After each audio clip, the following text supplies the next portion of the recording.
반갑습니다. 오늘 선암식 우리 장로님의 사례 발표, 정말로 살아있는 참 신앙자, 그리고 우리 김찬겸 우리 부교회장님 정말 대단한 분이세요. 두 부부가 정말 부모님의 뜻이라면 절대 순종의 그 기준을 세워서 신앙길을 걸어가는 두 분의 정말 살아있는 우리 신앙자의 정말 생명력이 넘치는 그러한 귀한 사례 발표를 듣게 되어서 너무나 감사를 드립니다. 이틀 전에 우리 추석절이었습니다. 참 부모님께서 2000년 9월 12일 날 미국 이스트 가든에서 총회원 추석절을 선포를 했습니다. 금년도에 21주년을 맞이하게 되었습니다. 그때 한국의 황선조 회장을 급하게 미국으로 바로 전날 불렀다고 합니다. 그래서 갑자기 비행기를 타고서 이스트 가든으로 가셨는데 저녁에 늦게 도착을 했기 때문에 부모님을 뵙지를 못했대요. 그러나 미국 시간으로 그때 추석이었습니다. 추석절 아침에 아버님께서 큰 항아리를 갖고 나오시더래요. 그게 뭔가 했더니 성념이, 그 항아리에 가득 그 성념이 있었고요. 또 항아리 하나를 갖고 나오셨는데 그 항아리에 성주가 들어있었다고 하는 것입니다. 그래서 그날 아버님께서 지구성 전체를 성별해야 된다고 하시면서 지구 전체를 성별하시는 의식을 그날 행하셨다고 합니다. 성냥을 다 뿌리고 오늘은 이 지구 땅에게 성주를 먹여야 된다 말씀을 하시면서 그날 사람에게 성주를 준 것이 아니라 땅을, 성주를 먹여서 땅을 완전히 복귀하는 그러한 의식을 행하시고 2001년 1월 13일 날 하나님 왕권직 의식을 거행하시게 되었다고 그런 이야기를 들었습니다. 그래서 하늘 부모님을 모시기 위해서 이 땅을 깨끗하게 성별하고 그리고 하나님 왕권직 의식을 준비하셨던 아버님. 놀랍지 않습니까? 그리고 2005년 9월 15일 날 천지회원 추석절을 선포를 하셨습니다. 그때 영계의 모든 단벽을 허물어내고 이제 영육계가 완전히 하나가 되어지고 그리고 영계의 조상들을 축복을 시켜가지고 2005년도를 중심 삼고 영계의 조상들이 절대 선영계로 바꾸어지는 그러한 놀라운 이 선포를 하시고 축복을 하셨던 것입니다. 그래서 2005년을 중심 삼고 영계에 있는 우리 조상들이 언제나 선한 그러한 입장에서 역사를 했지만 절대 선영의 기준을 세우지는 못했다고 하는 것입니다. 그러나 그때 아버님의 총 회원 천지 회원 그 선포식을 통해 가지고 추석절을 선포식을 통해 가지고 영계에 있는 그 조상들을 절대 선영계로 그렇게 축복하시는 섭리를 단행하시고 2006년 천정궁 입궁 대관식을 통해서 하늘 부모님을 이 땅 가운데 실체적으로 모실 수 있는 역사를 만들어내셨던 것을 기억을 합니다. 오늘 제가 이 말씀을 드리는 것은 지금 하늘 부모님과 참 부모님의 꿈은 천일국을 안착하는 것입니다. 천일국의 안착은 하늘 부모님께서 이 땅에 오셔서 임재하셔서 우리의 가족이 되어서 함께 사는 시대가 천일국의 안착 시대라고 말씀을 드릴 수가 있는 것입니다. 그래서 이 하늘 부모님이 이제 관념적인 신이 아니고 우리의 생활 속에 우리와 함께 동거하시면서 우리와 함께 동행하시는 하나님을 체험하고 만나고 그분을 통해 가지고 우리는 큰 힘을 얻고 그러한 시대를 맞이하고 있는 것입니다. 그래서 만 백성들이 참 부모님 앞에 나와서 하늘 부모님께 이제 가장 하늘 부모님을 만나서 하늘 부모님께 해야 되는 이 인간으로서 해야 될 가장 중심적인 그 도리가 예배하는 것입니다. 하나님을 높여드리고 하나님을 찬양하는 것입니다. 그리고 하나님께 기쁨을 돌려드리는 예배 공동체가 되어야 한다고 하는 것입니다. 오늘도 하늘 부모님은 이 꿈을 이루기 위해서 쉬지 않고 예배하는 자, 진정으로 하늘 부모님을 경외하는 자를 찾고 계신다는 사실을 기억해야 됩니다. 성경 속에 구약 성경도 그렇고 신약의 말씀 속에도 하늘 부모님은 진정으로 예배하는 자를 찾는다고 말씀하고 있습니다. 하늘 섭리는 점점 급박하게 돌아가고 있지만은 예배자로서의 진실된 헌신보다는 형식적인 예배에 만족해버리는 시대가 점점 되어가고 있습니다.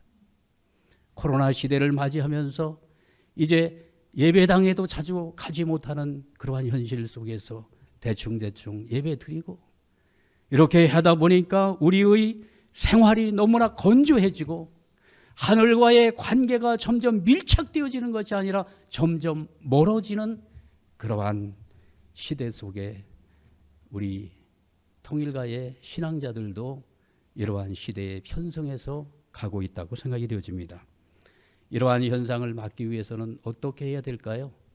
결국은 교육이 중요하다고 생각이 되어지고요. 이제 막연한 그러한 강의 중심의 교육이 아니라 살아있는 분들의 생명력 넘치는 그러한 삶의 간증이 이 시대는 필요한 시대라고 생각이 되어집니다. 그리고 예배의 본질이 무엇인가를 분명하게 깨닫고 예배가 신앙생활의 뿌리가 될 수 있도록 해야 되는 그러한 시대를 맞고 있는 것입니다. 우리는 지금 사탄이라고 하는 존재가 지구상에서 완전히 소멸된 것 같지만 그 잔당들이 아직도 많이 남아있는 것 같습니다. 사탄의 시험을 이기는 길에 대해서 예수님께서 광야에서 40일 동안 금식을 하시면서 사탄의 시험을 이기는 길을 본보기로 보여주셨습니다. 이 길을 우리가 걸어가야 됩니다. 그거를요, 우리는 원리 강의를 통해서 이거 많이 들었어요. 예수님의 3대 시험 다 알고 있죠. 첫 번째 시험이 어떤 시험이었나요? 예수님이 광야에서 40일 금식을 할 때 예수님도 육을 가지고 계셨으니까 얼마나 배가 고프고 밥이 그리웠겠습니까? 그렇지 않겠습니까? 그러한 상태에서 마귀 사탄이가 예수님에게 시험을 합니다. 이 돌들이 떡덩이가 되게 하라. 이 돌을 가지고 떡이 되게 하라. 이렇게 시험을 하시게 되었던 것을 기억합니다. 이때 예수님께서는 사탄에게 어떻게 말씀을 하십니까? 사람이 떡으로만 살 것이 아니고 하나님의 말씀으로 살 것이다. 말씀을 하시면서 사람이 떡도 중요하겠지만 그것보다도 더 중요한 것은 하나님의 말씀으로 살 것이다. 이렇게 예수님께서는 사탄에게 대적을 했던 것을 기억합니다. 돌이 의미하는 것은 말씀의 실체로 오신 메시아를 상징하고 있지 않습니까? 석판, 이 돌석자에다가 이 판자죠. 반석도 이게 돌이죠. 반석은 곧 그리스도라고 고린도전서 10장 4절에 기록하고 있고요. 신돌이에 대한 말씀도 요한계시록 나와 있습니다. 그리스도 재림 메시아를 상징하고 있는 것입니다. 예수님은 이 땅 가운데 오셔서 어떠한 환경에 놓일지라도 아무리 배가 고프고 육신의 고통이 온다 할지라도 사탄에게 굴복당하지 않았습니다. 말씀의 실체로 오셨기 때문에 이 아담 해와가 말씀을 잃어버리고 타락되었기 때문에 그 말씀의 기준을 세우기 위해서 예수님은 몸부림을 치시면서 말씀의 주관자로서의 그 위상을 강하게 세워주셨던 것입니다. 우리도 이와 같은 시험이 올 때 우리는 어떠한 입장을 취할까요? 우리는 말씀을 너무나도 경솔하게 생각할 때가 많이 있습니다. 말씀 들어봐야 은혜가 있나? 오늘 장로의 말씀 가운데 과거에 내 마음이 닫혀 있고 내 마음이 정말로 하나님의 말씀을 받아들일 수 있는 그러한 마음의 기준이 되지 않았을 때 그냥 마음과 내 삶은 따로따로 떨어져 있었다. 오늘 이렇게 말씀하고 계시지 않습니까? 결국은 사탄의 시험을 이기는 첫 번째 비결은 말씀을 중심한 삶으로 돌아가야만 우리는 살게 된다는 사실을 예수님께서는 당신이 직접 광야에서 시험을 당하시면서 오늘 우리들에게 이것을 보여주고 있는 것입니다. 말씀의 기준을 세워야 됩니다. 그 말씀이 나를 재창조하고 말씀이 우리의 가정을 재창조하며 세상을 재창조한다고 하는 그러한 굳건한 믿음과 기준을 세우고 나갈 때 오늘 우리는 사탄의 시험에서 이길 수 있다고 생각이 되어집니다. 이러한 기준을 세우라고 부모님께서는 우리들에게 훈독회의 전통을 세워주시고 아버님의 마지막 영계 가시면서 그 유언이 말씀 훈독을 그 전통을 자자손손 자손 만 대까지 그 전통을 계승해 가라고 말씀하시지 않았습니까? 결국은 말씀입니다. 말씀과 멀어지게 되면은 결국은 사탄의 시험에서 우리가 승리할 수가 없는 것입니다. 말씀으로 돌아가야 됩니다. 두 번째 시험은 어떤 시험이었나요? 예수님을 성전 꼭대기에다 세우고 예수님에게 뛰어내리라 그랬잖아요. 뛰어내려라. 예수님을 왜 성전의 꼭대기에다 세웠을까요? 성전의 주인공으로 오셨기 때문에 성전 꼭대기에 세웠습니다. 그런데 거기에서 뛰어내리라고 말씀하고 있지 않습니까? 여러분, 이러한 이 말씀을 들으면서 오늘 우리는 무엇을 묵상해야 됩니까? 예수님은 성전의 주인공으로 오셨고 대제사장으로 오셨습니다.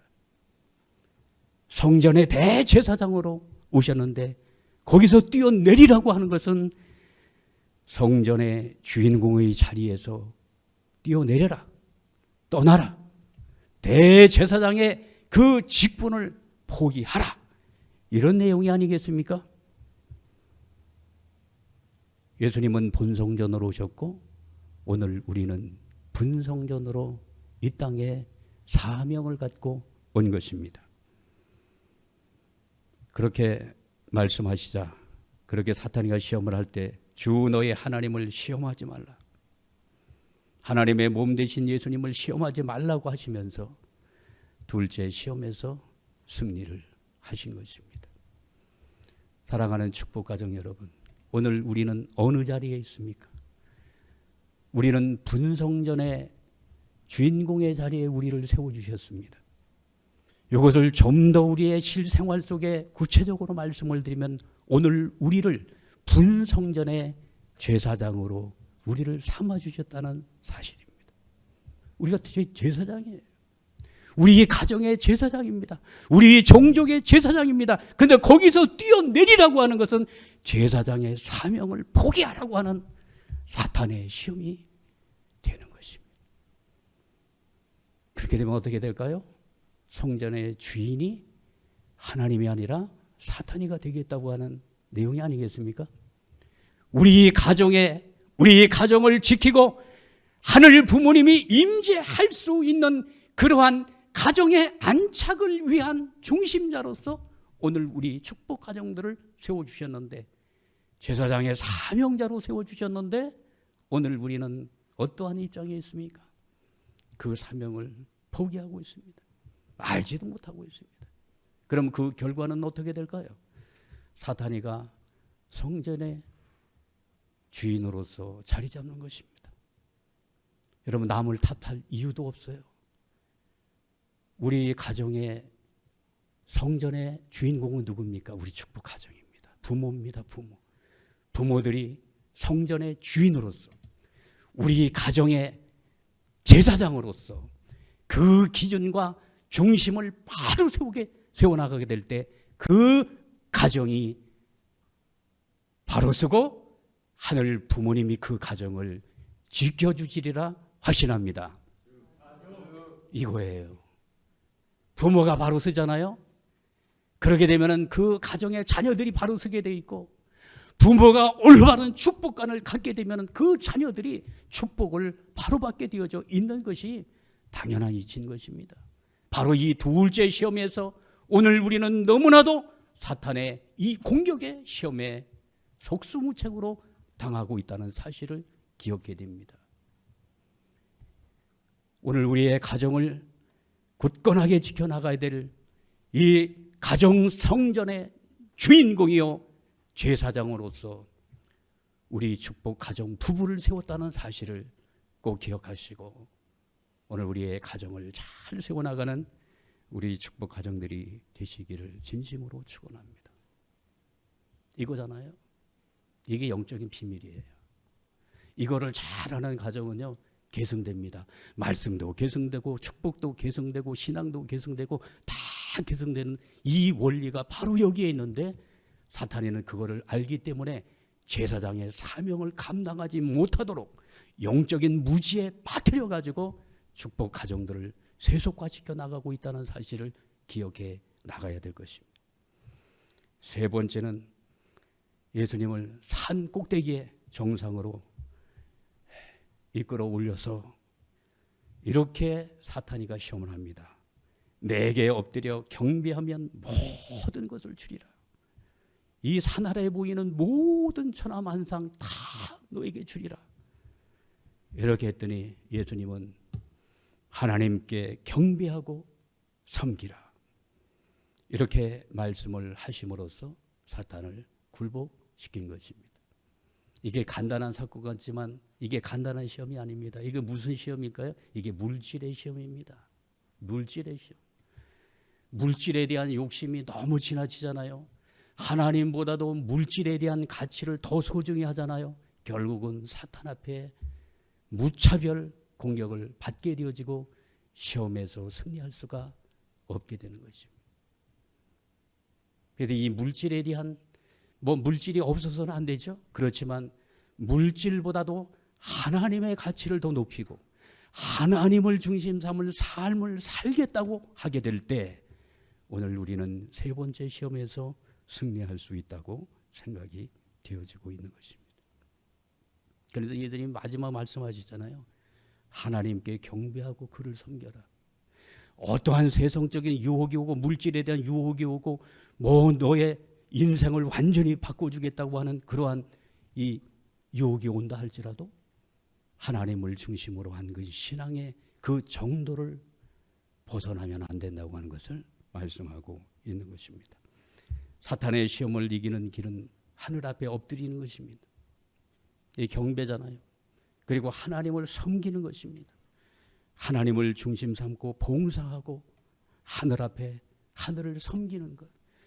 그리고 지금 천일국 시대는 하늘 부모님을 모시는 시대라고 말씀을 주셨습니다. 그래서 예수님께서 마태복음 4장 10절에 이렇게 말씀하셨어요. 이에 예수께서 말씀하시되 사탄아 물러가라 기록하였으되 너희 하나님께 경배하고 다만 그를 섬겨라. 이게 기독교 신앙에 있어서는요 예배 선언문입니다. 그래서 모든 시험이 올 때 어떻게 해야 되느냐, 하나님께 엎드리라는 게 경배하고 하나님을 섬기고 그리고 하나님을 모시면 모든 문제가 해결된다고 말씀하고 있는 것입니다. 그러나 우리는 시험을 당할 때 하나님을 배반하면서 떠나는 사람들도 많이 있잖아요. 그죠? 물질 시험 때문에 떠나는 사람들 많이 있습니다. 교회에서도요, 물질 시험 때문에, 그리고 사람 인간관계 속에서 거기에서 부딪힘에 나타나서 떠나는 사람들 다 있지 않습니까? 그러나 이유를 묻지 말고 여러 가지 시험이 올 때, 그리고 잘 나갈 때 먼저 하늘 앞에 엎드리고 경배하고 그를 섬기며 하늘 부모님을 진정한 부모님으로 모시는 삶을 살게 될 때 그 삶 자체가 예배의 삶이 될 줄 믿습니다. 이게 예배의 삶이죠. 예배의 본질을 회복해야 되는데요. 예배를 드리고 난 계속 잘 드리고 있어. 그게 문제가 아니라 예배의 본질을 우리가 깨닫고 그 본질을 회복해야 된다고 생각이 되어집니다. 예배는 하늘 부모님께 드리는 최고의 경외의식입니다. 천성경에 나와 있어요. 101쪽, 1001쪽에 예배는 하나님께 드리는 최고의 경외의식이다. 아니, 최고의 경외의식이라는 거예요. 하늘 앞에 하나님을 섬기고 모시고 받드는 그러한 생활 가운데 가장 하나님을 경외하는 그 의식이 예배라는 거잖아요. 인간이 하나님의 형상이요 자녀라는 입장에서 인간의 자발성이 없이 순종과 굴복만으로 하나님을 기쁘게 할 수 없다는 거예요. 인간의 자발성에 의해서 하늘 부모님을 모시고 그분께 기쁨과 영광을 돌려드리는 것이 예배의 본질이다. 이렇게 말씀하고 계십니다. 마가복음 12장 30절에 31절로에 이 말씀 있잖아요. 내 마음을 다하고 목숨을 다하고 뜻을 다하고 힘을 다하여 주 너의 하나님을 사랑하라. 이것이 첫 번째 계명이라고 말씀하셨습니다. 마음도 다하고 이거 정성을 다하라는 거죠. 마음의 기준을 중요시하라는 거잖아요. 마음의 기준. 그리고 힘을 다하여 실천하라는 거예요. 하나님을 사랑하되 그냥 마음만 하지만 실천 궁행하라는 거죠. 그렇게 하나님을 사랑하라. 저는 이렇게 말씀을 드리고 싶어요. 내 마음을 다하고 목숨을 다하고 뜻을 다하고 힘을 다하여 주 너의 하나님을 예배하라.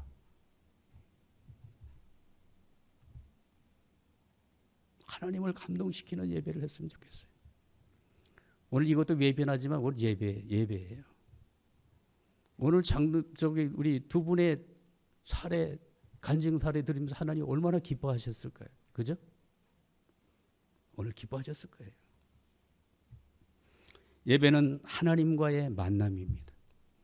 하나님을 만나는 자리라고. 만난다. 하나님을 만난다. 그럼 누가 만나느냐?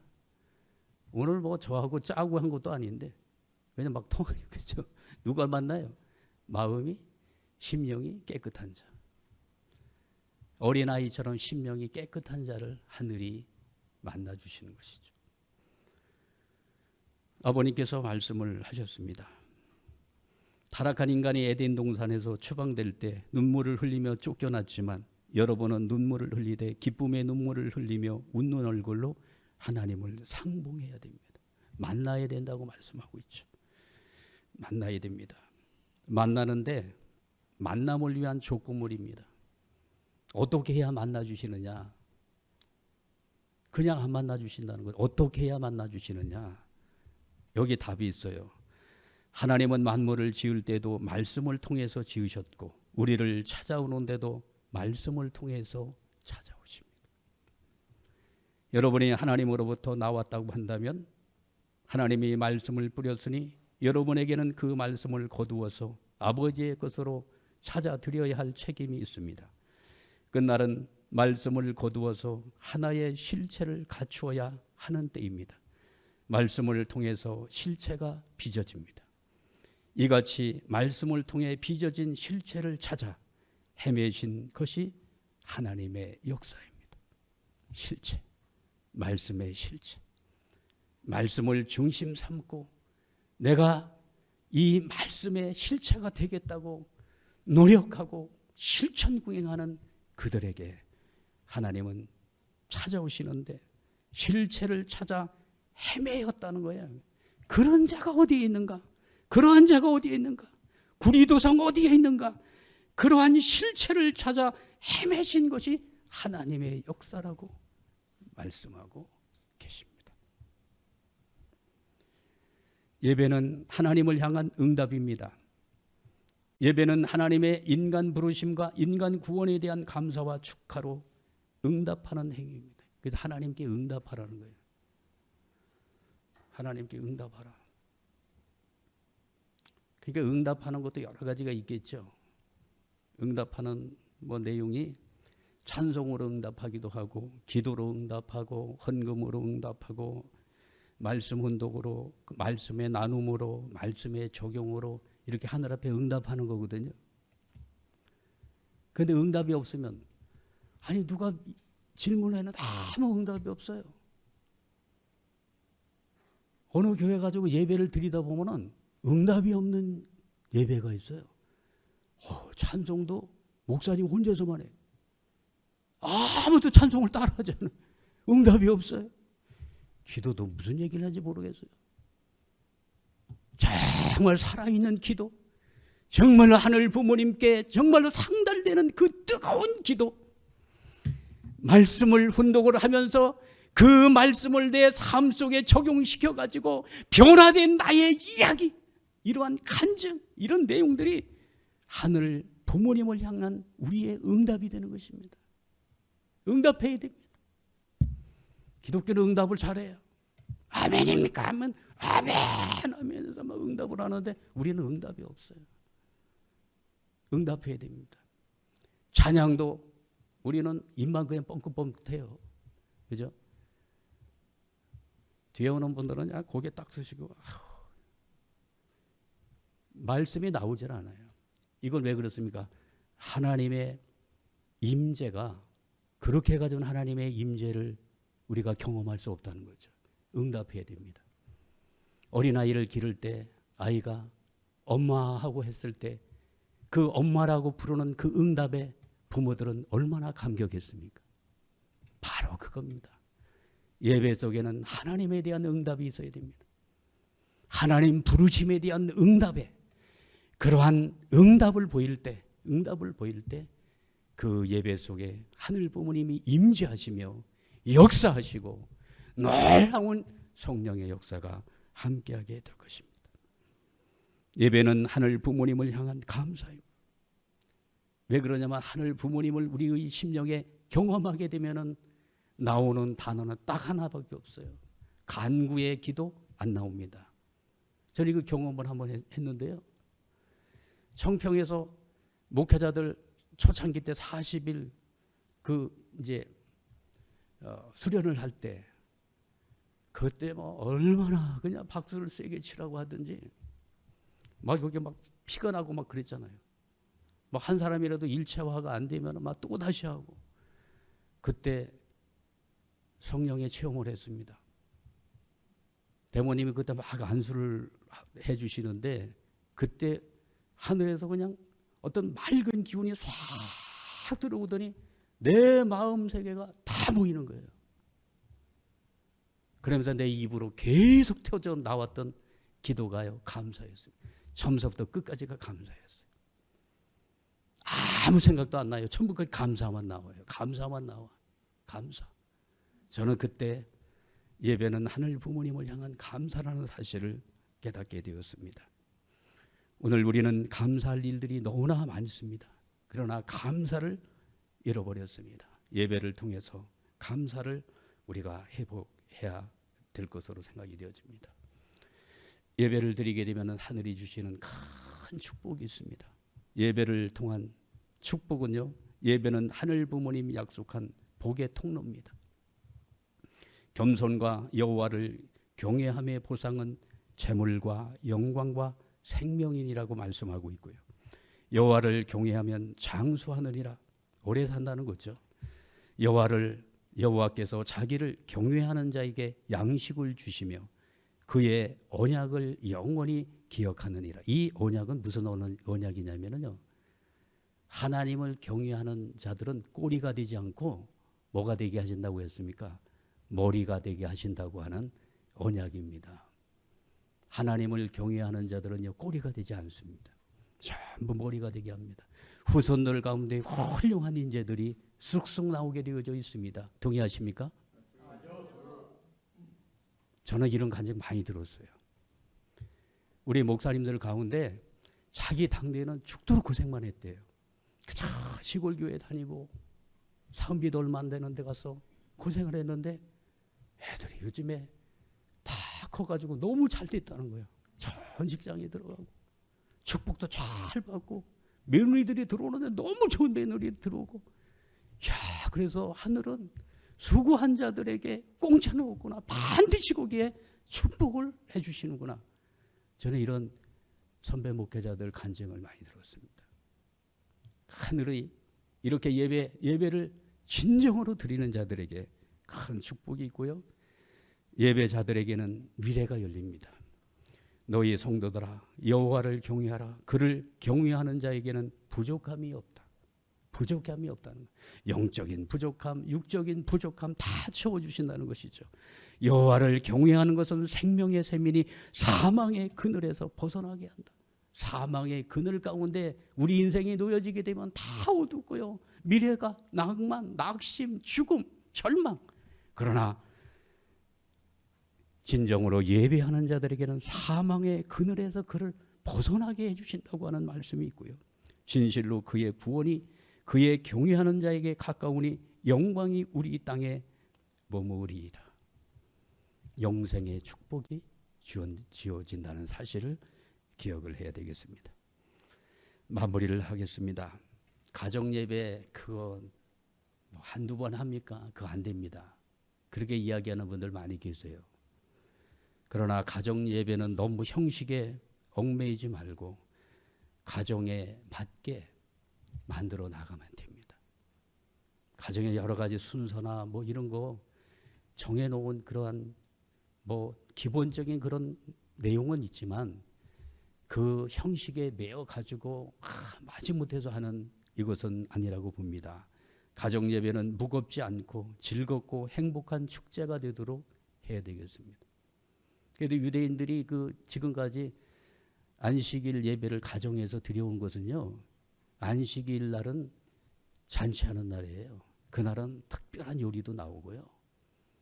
뭐 집안에서 제일 경사스럽고 애들이 기다리는 날이 안식일 가정예배 드리는 날이에요. 그러니까 막 힘들게 하는 날이 아니고 제일 기쁜 날.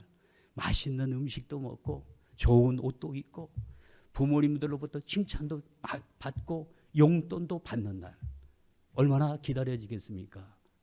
이런 날로 해서 가정예배가 행복한 그 가정의 축제가 될 수 있도록 해야 되겠고요.